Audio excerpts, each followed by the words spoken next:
Yeehaw, cowboy. Yeah. Hello, everybody. Welcome to the Abyss. It's dark and scary down here. Ooh. Man, that's a good beer. I got a good one tonight. The noise you made would imply otherwise. It sounded like you were like, ugh. But what are you drinking? That was those noises of joy. This is called Renaissance. It's a hazy IPA. Ooh, mine's really good too. Damn. I'm drinking Juicy Bits.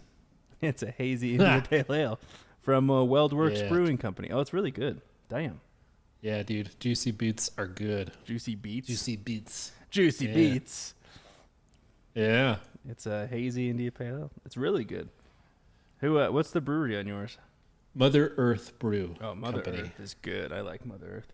I don't know if I told you. I probably did once or twice, but I've actually been tracking the beers I've been drinking. I've got a beer tracking app. It's really cool. Take like notes and rate it. So that way I don't ever buy the same beer because we're up to well over 100 beers at this point. Yeah. So, and my liquor store doesn't have a lot of beers. I like drinking all of them. Yeah. It's rare that I walk in and see one that I haven't seen before, which is it's getting more and more difficult. Yeah. I have to start traveling out of state if we want something new. Or our listeners could get a nice little envelope, pour some beer in it, and ship it over to us. Put it in a sippy cup and just send it across the No, just pour it in, man. Yeah, don't do that because it's illegal to send alcohol to Utah. So, unfortunately, we're one of those states that you can't ship alcohol. You can. It's just not legal, Nothing wrong with that. Touche. You can. There's nothing stopping you except for the law. I watched the new Superman movie, and I know obviously like you cared nothing about superhero films anymore, but it was actually pretty good. Hollywood has ruined it for me, man. Yeah, I mean, but I will say if I had a gun to my head and had to pick between superhero movies at this point in my life, I would pick DC because Marvel is ass. All right, compared to where it was. Like it doesn't surprise me that Superman was okay. Yeah, for once we can agree on something. I mean, I think Marvel's just doing too much. But, unfortunately, it's another reboot. But James Gunn, who did the Guardians of the Galaxy, he's, over DC now. And this was actually really good. So, well, Guardians of the Galaxy was pretty good, at least the first one that I watched. I'll just say, Marvel just has shitty writing. They've just flipped off their entire fan base. And I have no interest in giving them my money. I think it's when they introduced the TV shows for me that I was like, yeah, you know what? I don't care.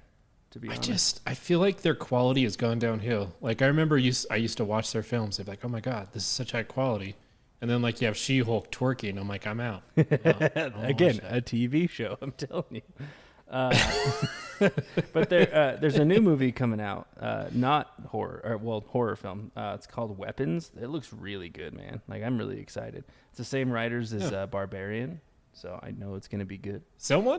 Someone in our comments section actually said that was pretty fantastic. And speaking of our comments section, our last video got a little bit of traction there. We got some nice comments. Someone actually recommended that we do a 411 setup for Utah, and I think maybe we should shoot for that next week or after because I think it's a great idea. Got a lot of love on there. Some people said we're good storytellers, although one person wrote, not sure what the joke is. This is a tragedy all by itself, and I just want to note that this was tied to the mysterious reappearance of Carquita Taylor. I know we cover some heavy subject matter, but at the end of the day, we're not going to be crying while we're telling a story. You know what I mean? I'm not going to have my best Vincent Price impression when I'm narrating a horror story. Oh, the scary thing happens, maybe it's just not your channel, man. Don't watch it. Yeah. Well, it's interesting because I can't quite piece together what the comment's even talking about because we didn't end on a joke. It wasn't. We didn't make fun of the case that much. We just had a fun time when we talked about it, I don't think we were disrespectful, but I mean, at the same time, I like humor regardless of subject matter. You know what I mean? Even in sad times in your life, it's okay to be fucking funny. Oh, you can't be funny here. I'm the funny police. I don't get it, man. I don't understand. I mean, I will say, obviously, we were talking about. I think it was the one point where I did say Elizabeth Smart. I wasn't I wasn't saying it was her fault. It was like a a weirdly To be timed fair, coincidence. That was funny. However, it was to Cleet's point. Like, yeah, we're not just gonna sit here and be serious. Like, we have banter back and forth, and sometimes, you need to, kind of have a little bit of some sunshine in the abyss. Crying out loud, somebody throw a pie. Well, anyways, tonight we have a very interesting subject for you all. We're going to be covering the cursed Annabelle doll, the Haunted Dolls Deadly Tour. Yeah. Have you heard about Annabelle in the news lately, Britton? Oh yeah, no, I'm excited we're covering this because Annabelle's way back when, it's the Raggedy Anne doll, and I think that we've covered her to an extent, but like she's made her reappearance as of late because they took her on a tour, and a lot of crazy shit has happened on this tour. I'm excited to talk about this one. Yeah, somebody died, man. Somebody died. Well, folks, let's jump into Annabelle's deadly origins. Our story begins in 1970 with what seemed like a sweet, totally normal birthday present. A mother buys her 20-year-old daughter, a nurse living in Hartford, Connecticut, a Raggedy Anne doll from a hobby store. The young nurse, Donna, and her roommate, Angie, also a nurse, welcome the cute, red yarn-haired doll into their apartment. At first, it was just a kitschy decoration sitting on the couch. But Annabelle did not stay put for long. I don't trust dolls, man. I really don't. There's just something in the eyes. And the original Annabelle doll, because, they made the films on it, and they, tried to scare it up a little bit. I think the original It looks one way creepier. Yeah. But the original one still, it's creepy as shit, man.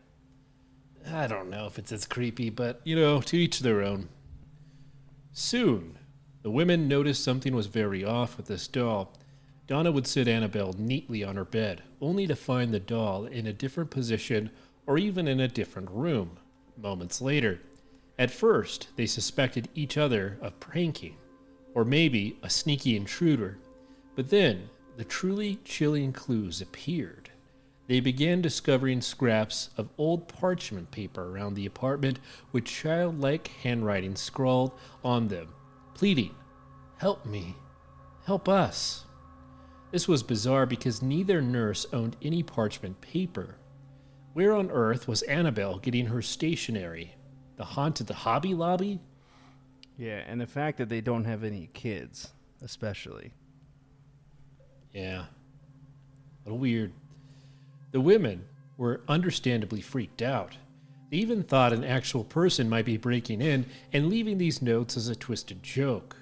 But there were no signs of forced entry, and the mysterious notes kept appearing even after they locked the apartment up tight. Things escalated from strange to downright violent one afternoon when Angie's fiancé, Lou, took a nap with Annabelle innocently sitting on the bed.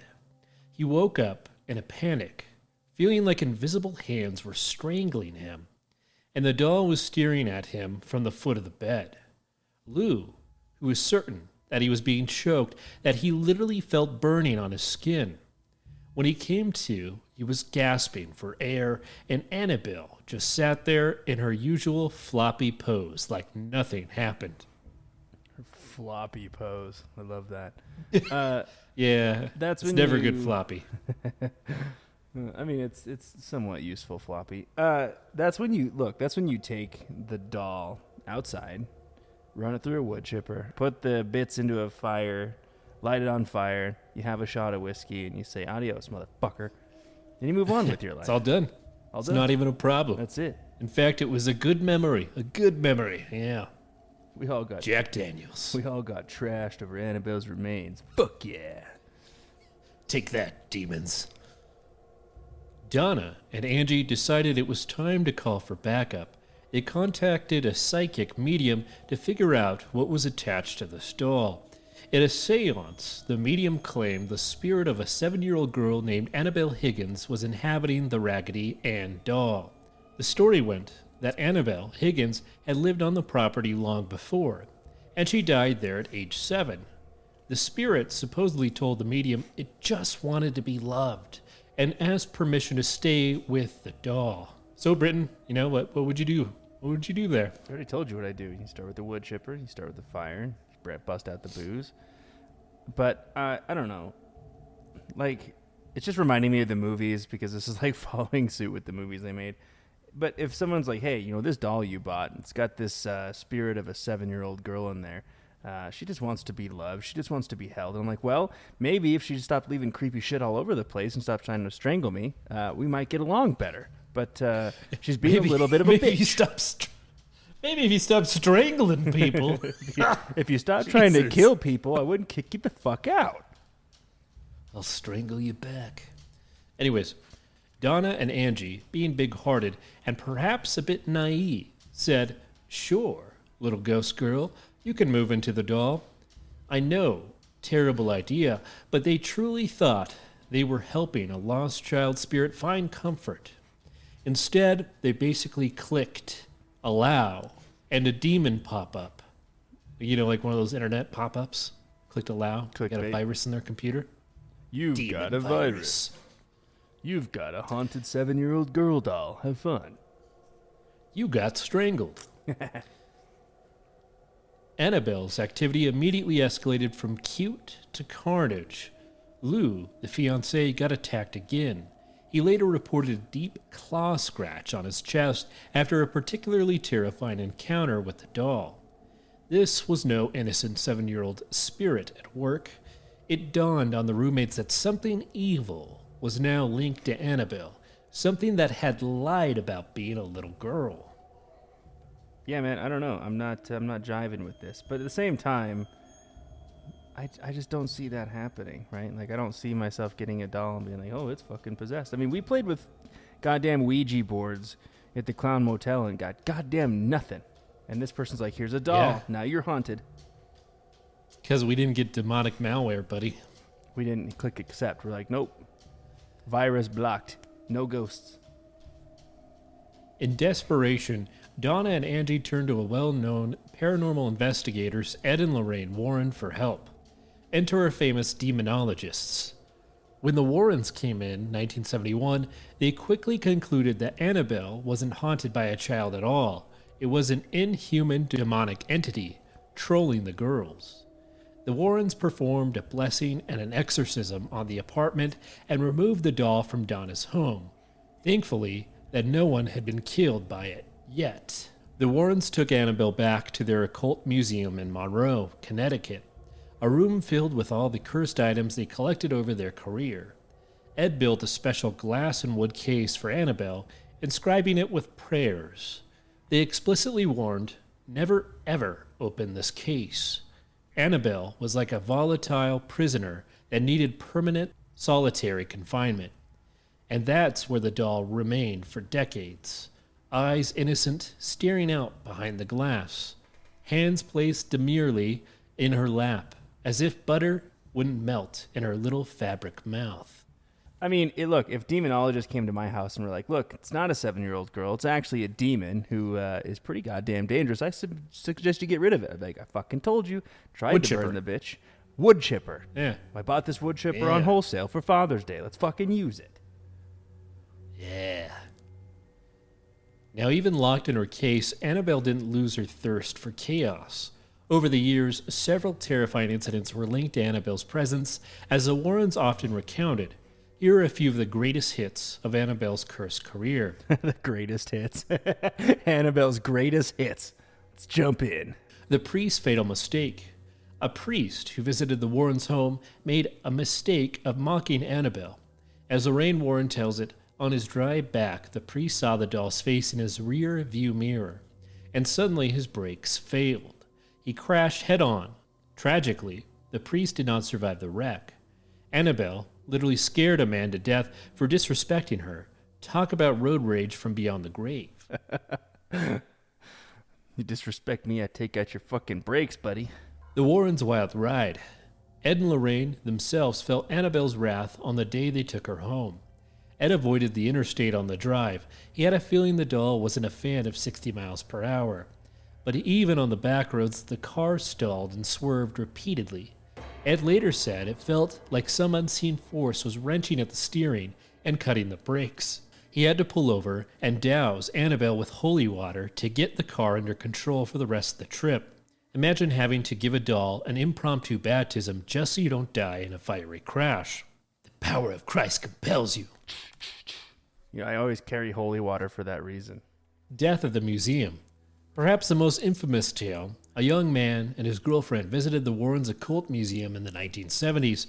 Eyeing Annabelle's case, the man banged on the glass and taunted the doll, daring her to scratch him. While Ed Warren yelled at him to stop, the man laughed it off. On their way home, he and his girlfriend were riding a motorcycle when they unexpectedly lost control and crashed into a tree. The young man was killed instantly. His girlfriend survived, but was hospitalized for a year. She later claimed the last thing they were talking about before the crash was Annabelle. Coincidence or curse? The Warrens firmly believe it was the latter. So what I'm getting out of this is Annabelle is a sensitive little soul who just cannot take any taunting or jokes. I don't know, man.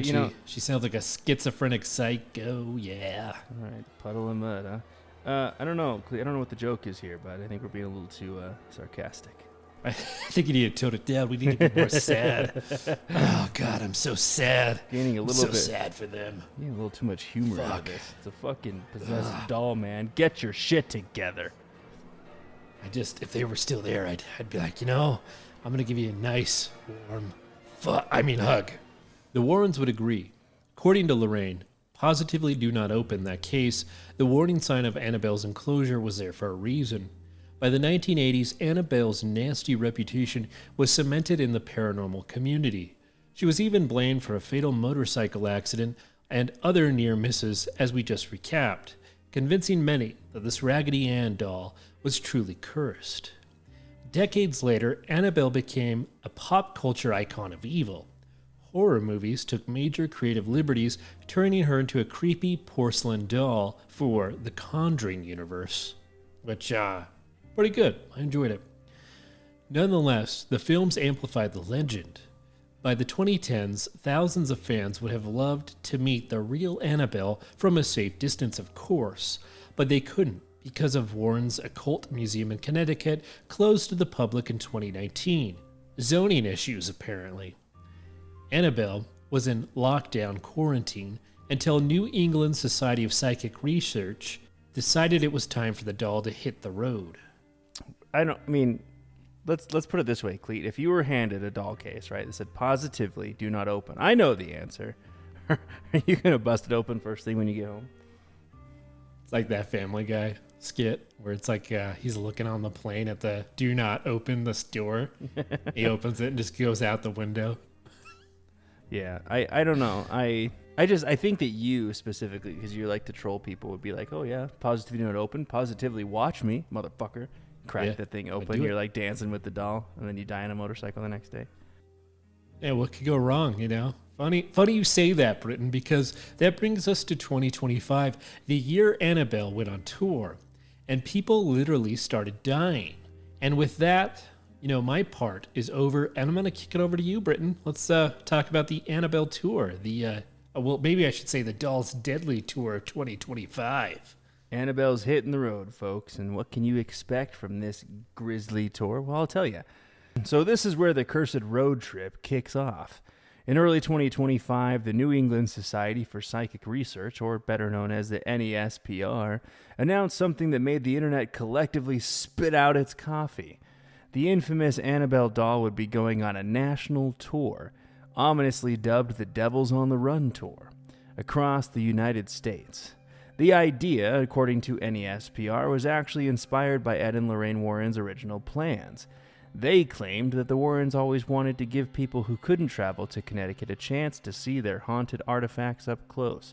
For individuals who are trying so hard to say, hey, these are not toys, they're truly haunted artifacts, don't touch them or whatever. They're like, hey, we'll bring them to you. You can't come to us. We're going to bring them around the fucking world.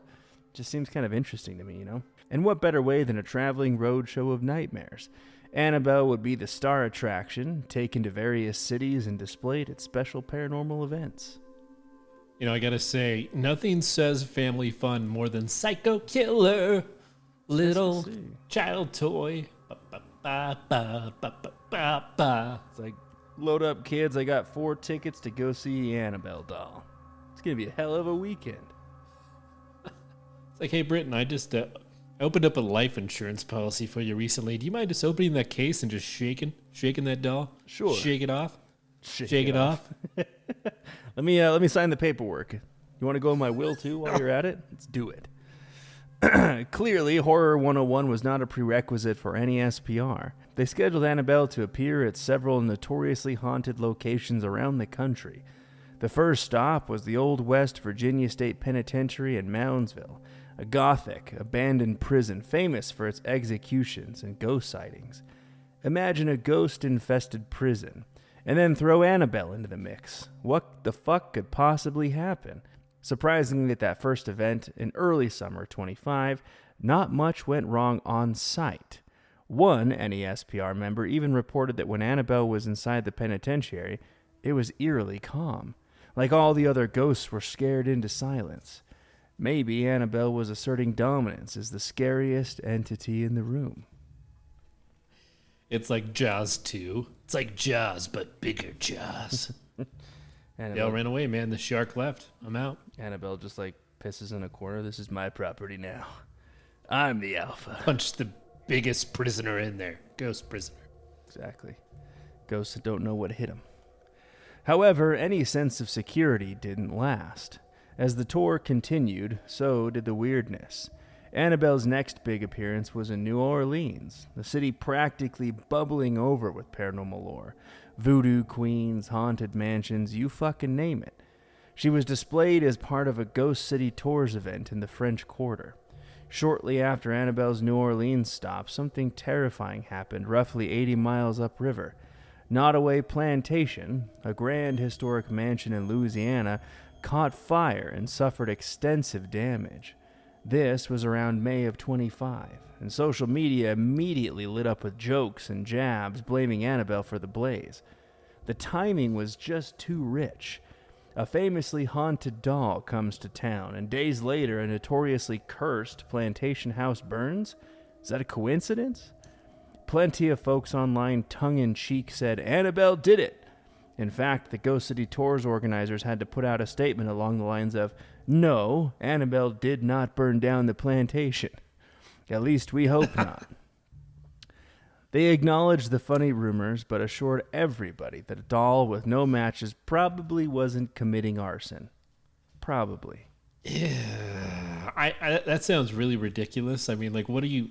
I mean, obviously it was clearly a joke. There's no way, like, Annabelle got out of her case or her box, whatever they're transporting her in, hitchhiked over 80 miles. I mean, like, it would be funny if, like, someone on Reddit was like, you know, I was just driving kind of around that plantation, and I looked in my rear view mirror, and I saw a doll for a split second with a gas can in the back.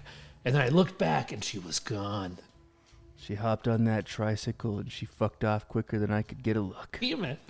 That would scare me, though. You're just driving on the interstate. No shit, dude. Rear view mirror in your back seat, and there's a doll with a gas can, and you're like, what the fuck? You look back, nothing's there. And then later, you know, like a house burns down right around that area. I'd be like, am I schizophrenic? Did I burn down that house? Like, okay, anyways. And then you try and tell someone, like, yeah, Cleet, you're a fucking schizophrenic. There's no dolls burning shit down, buddy. Like, come on. I wouldn't tell anybody. I'm like, nope, I'm going to cut my losses. Make sure you wear gloves.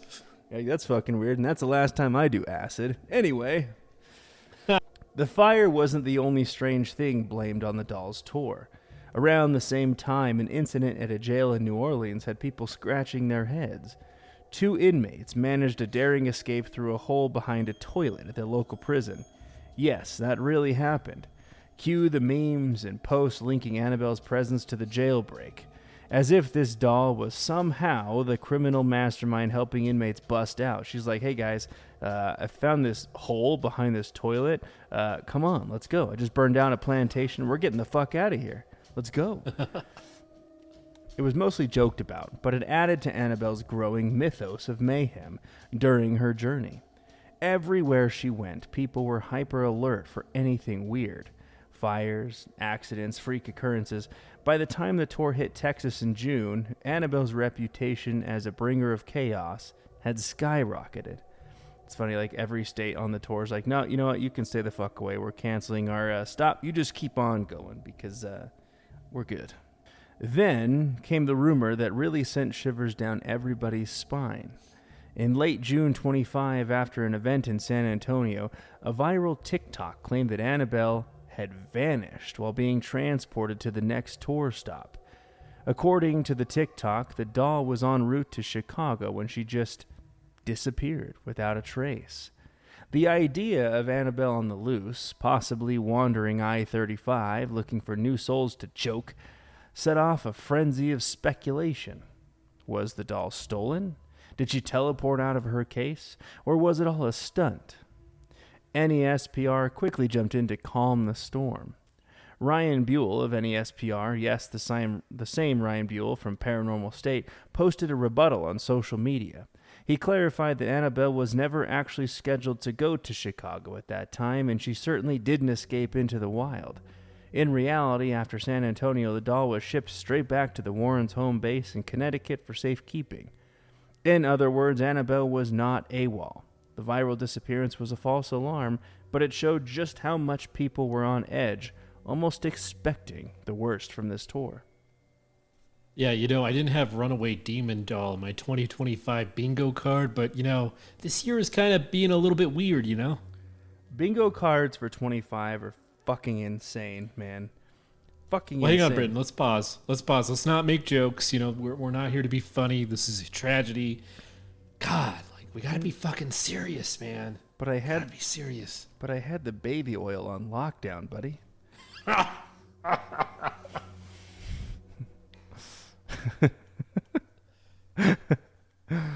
Okay. By July of 25, despite the mounting apprehension, and probably thanks to massive ticket sales from all this publicity, the Annabelle tour carried on. One of the scheduled stops was at Gettysburg, Pennsylvania, specifically an event at the Soldiers National Orphanage Museum from July 11th to the 13th. Gettysburg, of course, is hallowed ground for ghost hunters, given its Civil War history. Dan Rivera, NESPR's lead investigator and the poor soul basically acting as Annabelle's road manager, was front and center for the Gettysburg event. Dan was a 54-year-old Army veteran turned paranormal expert, personally mentored by Lorraine Warren, and if anyone thought they could keep Annabelle's curse at bay, it was Dan. He even opened the events by leading the audience in a protection prayer. He'd have everyone close their eyes and imagine a halo of white light guarding them, a technique Lorraine Warren herself used for spiritual protection. Dan was taking no chances, at least not with the guest's safety. Yeah, I don't know what you would do to protect yourself there. Maybe some bubble wrap. I don't friggin' know. Maybe a gun. Flamethrower probably be good for a doll, I guess. I want y'all to lock hands, and I want you to imagine just a big, white bubble. Just know that Annabelle can't get in this bubble. You are safe inside this bubble of light. But then I grab my gun. Pulls out a Glock. Oh, and this too. This will suffice. If anything comes up, just shoot him. Shoot the fucking doll. For the first 2 days in Gettysburg, everything was relatively calm. People got to see Annabelle up close, still locked in her case, of course, and hear Dan tell war stories, both the Civil War ghosts and his own war against evil artifacts. But as the event wound down on July 13th, 2025, the tour's ominous streak turned deadly. After a long weekend of ghost tours and Annabelle viewings, Dan Rivera returned to his hotel room and never emerged. He was found dead in his room late that Sunday night. The news hit the next day. NESPR publicly announced the sudden death of their lead investigator right in the middle of the Annabelle tour, in the most haunted town in America. It sounded like the plot of a horror movie. The timing was just too eerie. No, Dan died doing what he loved, I guess, sharing Warren's legacy. It is pretty sad, and, no warning. Sometimes death is like that, but it is very, very heartbreaking. And it's interesting because, the plantation burning down, yes. The inmates escaping, fine. But, this one was creepy, Quite right? the correlation. Yeah, 'Cause, maybe not the causation. Yeah. However, it is compelling. Like, he's the lead, like, roads person for Annabelle, and, like, he's the one who dies in the middle of the tour in Gettysburg. Like, it's just wild, man. It's fucking wild. To be clear, as of the coroner's initial report, Dan's cause of death was undetermined and pending an autopsy. He was found alone, and there were no signs of foul play or trauma, which suggests that he may have passed from natural causes or a health issue. But of course, in the paranormal world, many immediately whispered that it could have been Annabelle's curse. After all, Dan was the only one handling the doll day to day. And get this. When authorities entered the hotel room, Annabelle's case was there, but the doll itself was missing. For a brief, stomach-dropping moment, people feared the evil doll had literally vanished into thin air for real this time. Oh, Jesus Christ. I would be so afraid that it would be like behind me, ready to fucking stab me in the back. I don't know. Reminds me of Chucky a little bit. Yeah, just a little bit. Just won't stay dead, man. Won't stay dead.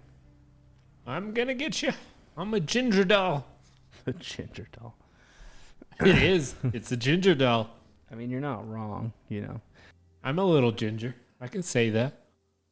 I mean, I'm not like Carrot Top. Yeah. I definitely don't have What do the you got muscles. here? A seesaw. Fortunately, the scare of the missing doll was quickly resolved. It turned out that Annabelle had been safely removed from Dan's room by another NESPR member earlier that evening after the event, which is standard procedure. They don't leave the doll unattended overnight, for reasons now abundantly clear. So Annabelle was not loose in Gettysburg, but the timing of Dan's death, mere hours after the tour, has forever linked him to the doll's legend. News of Dan Rivera's death spread fast, making international headlines. To the general public, it was the kind of sensational story that blurs fact and folklore. Haunted doll tour guide dies mysteriously. Even the New England Society for Psychic Research had to address it carefully. In their official statement, they praised Dan's passion and integrity, saying that his mission was to educate and connect with others through the paranormal. They were deeply shaken, losing not just a colleague, but a friend and a mentor. Yet in true show business must go on fashion, NESPR also affirmed that the Annabelle tour would continue later that year. They believed Dan would have wanted the work to proceed, bringing people together and honoring the memory of Ed and Lorraine Warren, as their statement put it. Cleet, how hard do you think it would be to fill Dan's position after that? Like, hey, we just had this guy. He was in charge. He passed. He wants it to go on. We want it to go on. So who wants to take his place? Let me ask you, Britt. I'm going to actually push that back on you. Would you do it? And like, at what price point would you do it? If they said, hey, man, Britton, $1 million a year, would you do it? Make it 5. Yeah, let's say it's $1 million, 5-year tour. Okay. 5-year tour. It's a lot of money, man. It is a lot of money. It is a lot of money. It's $5 million over 5 years. You could just save that money, retire, not be burdened with middle class burdens. if my kids were older, maybe. Right now, where they're so young, probably not. I don't know, man. It's a lot of money, though. It's a lot of money for me. I'll say it. Yeah. But I asked you first. Bring your gun. You gonna do it? Same proposition. I would do it for the right price. It depends on the price. If it was a year, Your 5 price. mil, I'd do it. Okay. Yeah. 1 year, 5 mil? I would just. No. You know what I'd do? 1 million. I'd put a grenade. I'd put a grenade in Annabelle, right? And if my heart stopped beating, it'd go off. It's like a Saw movie. All right, bitch. All right, bitch. Let's do this. It's like a Saw movie. Bitch. If I die, the grenade in your body goes off, and we both You hear die. me, bitch? Yeah, but we've learned from movies, Cleet, if you blow a ghost up, it just continues to haunt people. The grenade's not going to No, do dude. shit It's against like the demon. no. There's something called branding, right? Like there's value in branding, and the demons would recognize that, right? There's some type of value there, and if I blow up that's going to cost the demons significantly. It's like valuing benefit over cost. It's a cost-benefit analysis that the demons would have to do. They'd be like, okay, we could do it. He would die, but then we'd have to market a new demon doll, and that would take a lot of time.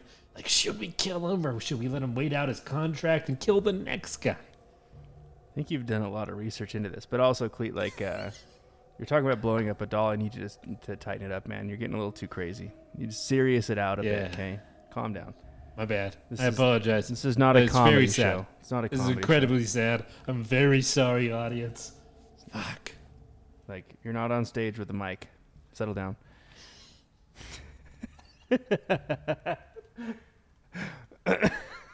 All right. Love it or hate it, the plan was and still is to carry on. I don't think they're going to come to Utah, but if they do, we should go. I would be down. I'd be down. After a short hiatus following Gettysburg, the Devils on the Run tour is slated to resume. Annabelle has more appearances booked for later in 25, including a stop in Rock Island, Illinois in October and a grand finale at Scarefest in Lexington, Kentucky. Man, we're going to have to go to Kentucky or Illinois for this shit? It seems not even a death on tour can convince the Warren successors to keep Annabelle locked up for good.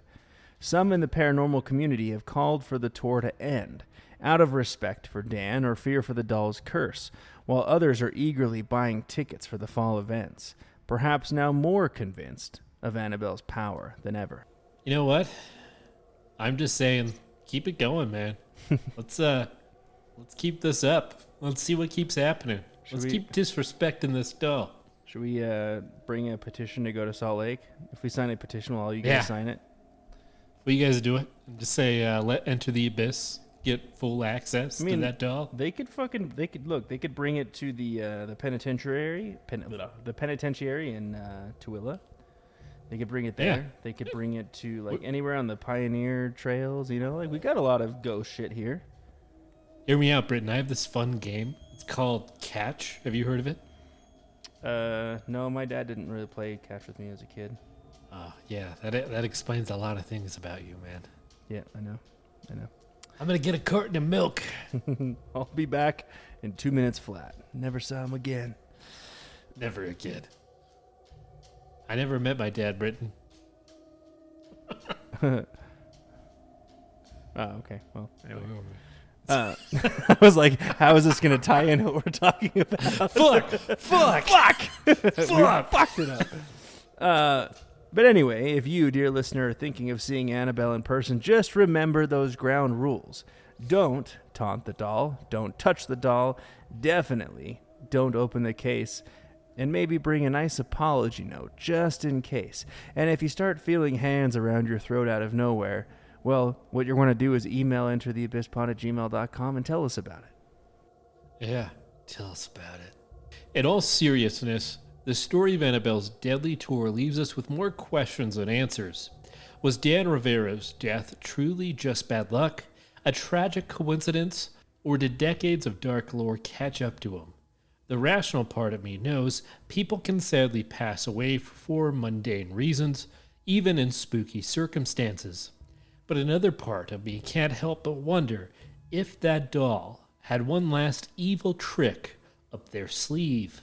After all, so many who mocked or mishandled Annabelle have met unfortunate ends that even skeptics shake their heads.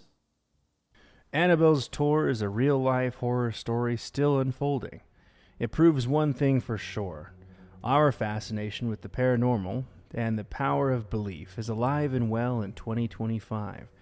Whether you think the curse is real or just a string of coincidences amplified by suggestion, the tale of Annabelle will continue to be told and retold, scaring a new generation of listeners. From Raggedy Anne doll in a quiet apartment to worldwide supernatural celebrity that might literally scare people to death, Annabelle's story is the stuff of nightmares and Netflix deals.